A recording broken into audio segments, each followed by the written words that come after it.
లోకేష్ స్వయంగా ఆలోచించాల్సినటువంటి కీలకమైనటువంటి అంశం ఏంటయ్యా అంటే, ఇప్పుడు ఈ డేటా సెంటర్‌లు వస్తున్నాయి విపరీతంగా.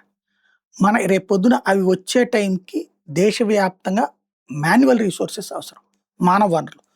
ఆ మధ్యన గనక ఎన్విడా సీఈఓ చెప్పినట్టుగా రాబోయేటటువంటి రోజుల్లో సాఫ్ట్‌వేర్ ఇంజినీర్లు కాదు లక్షలు సంపాదించేది, కోట్లు సంపాదించేది ప్లంబర్‌లు, ఎలక్ట్రీషియన్‌లు అని చెప్పుకొచ్చారు. ఇప్పుడు అదే అవసరం. ఎలక్ట్రీషియన్‌లు విపరీత అవసరం ఉంటది. ప్లంబర్‌ల అవసరం విపరీతంగా ఉంటుంది. అట్లాగే భవన నిర్మాణ రంగంలో ఇంజినీర్‌లకి పని లేదు. అక్కడ తాపి మేస్త్రుల పనే నడుస్తోంది.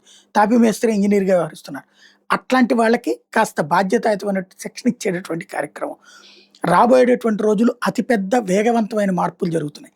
దానికి అనుగుణంగా ఇక్కడ యువతరాన్ని తీర్చిదిద్దేటటువంటి బాధ్యత లోకేష్ గారు తీసుకోవాలి. దాంతో పాటు ఎస్పెషల్లీ విశాఖపట్నం డెవలప్‌మెంట్ మీద సీరియస్ కాన్సంట్రేట్ చేస్తున్నారు.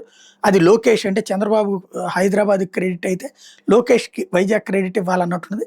ఎకోసిస్టమ్ బాగానే ఫోకస్ చేస్తున్నప్పుడు, వైజాగ్‌లోనే కాకుండా అమరావతిలో కూడా మధ్య తరగతి జీవించడానికి అనుగుణమైనటువంటి housing system, housing board system ఇదివరకటికి మళ్ళీ తక్కువ ధరతో ఇళ్ళు, ఫ్లాట్లు దొరికేటట్టుగా చేయగలిగితే పేద మధ్య తరగతి ఎల్‌డబ్ల్యూఎస్ లోయ ఏది ఈడబ్ల్యూఎస్ ఎకనామికల్లీ వీకర్ సెక్షన్, మనకి మామూలుగా ఎల్ఐజీస్ అంటారు హౌసింగ్ బోర్డ్‌లో.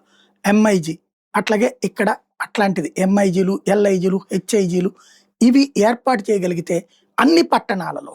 ఎందుకంటే పేదవాడికి మీరు ఉచితంగా ఏదో ఒకటి మీరు కాకపోతే ఆళ్ళు కాకపోతే మీరు ఎంతో కొంత ఇస్తున్నారు. ధనవంతులు ఎంత పెట్టైనా కొనుక్కోగలుగుతున్నారు. మధ్య తరగతి ఎఫర్ట్ చేయలేకపోతున్నారు. నానా తిప్పలు పడుతున్నారు. ఆ హౌసింగ్ మీద సీరియస్‌గా వాస్తవంగా ఆయన శాఖ కాదు. కానీ ఆయన తలుచుకుంటేనే అవుతది రాష్ట్రంలో పని.